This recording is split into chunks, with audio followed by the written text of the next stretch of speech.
మా దివ్య చేసిన రిస్క్ ఎంతో తెలుసా? నేను చేసిన త్యాగం ఎంతో తెలుసా? అట్లాంటిది ఆ పిల్ల రాక్షసుతో కలిసి మా దివ్యకి ప్రతిసారి పంచర్ చేస్తారా? ఏ ఆర్టీఓ చెప్పం, చూపిస్తాం. రా దివ్య, ఎక్కువ బండి ఎక్కువ. దివ్య ఇదిగో ఇదిగో వెళ్ళిపోతున్నాడు. దివ్య ఇది మన బండి, అది కాదు. దండం పెడతాను. Cash cash.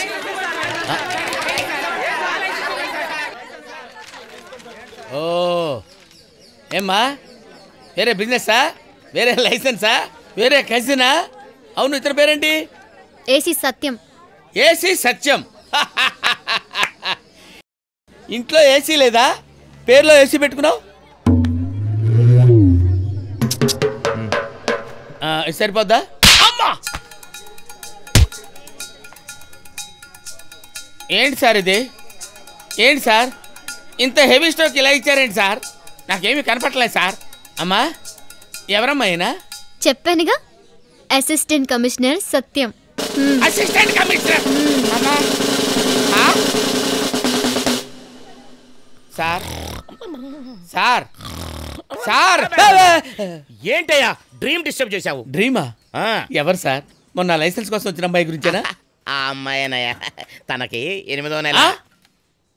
8 నెలలా? అబ్బా, కలలోనయ్యా. ఓహో, కల్లోనా? అయితే ఓకే. నాకు తనకు పిల్లలు పుడితే ఎలా ఉంటారంటావు? ఎలా ఉంటారంటే పాలు డికాషన్ మాదిరిగా ఉంటారు. ఏంటి సార్, ఆ అమ్మాయి అసలు మిమ్మల్ని నమ్మటం లేదు. కావాలంటే అక్కడ చూడండి. ఎవరయ్యా అతను? అతనా? మీ హెల్త్ వెల్త్ తెలుసుకోవడానికి ఆ అమ్మాయి తరఫున వచ్చిన బాయ్ ఫ్రెండ్. అర్థం కాలేదా? అర్థం కాలేదా? మీరు గవర్నమెంట్ ఆఫీసర్ కదా, మీ ప్రాపర్టీస్ ఎంత, మీరు ఎంత సంపాదించారు, అవి మీ నోటి గుండా తెలుసుకోవడం కోసం వచ్చారు. అయితే ఇప్పుడు చూడు. 1 మినిట్.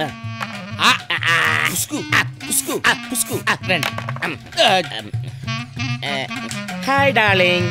హే మ్యాన్, ఏంటి నీ కన్ఫ్యూజన్? నా జీతం మొత్తం డ్రైవర్కి ఇస్తున్నాను. ఖైరతాబాద్ లో అపార్ట్మెంట్స్ ఉన్నాయి, అమీర్పేటలో 7 ఇళ్ళు ఉన్నాయి, బంజారా హిల్స్ లో పెద్ద ప్యాలెస్ ఉంది. ఆ ఫామ్ హౌస్ గురించి కూడా చెప్పండి. గండిపేటలో స్విమ్మింగ్ పూల్ తో ఫామ్ అవుతుంది. ఈడెవడయా ఫ్యాక్టరీ చెప్తే కొడతాడు. Assistant commissioner. తీసుకున్న జీతం సరిపోదా? గవర్నమెంట్ ఆఫీస్ లో పనిచేస్తూ లంచం తీసుకుంటావా? లంచం తినే పందికొక్క. రే, డబ్బులు ఇస్తే కళ్ళు లేని వాళ్ళు కూడా లైసెన్స్ ఇస్తావా? వీని లాకెళ్ళండి.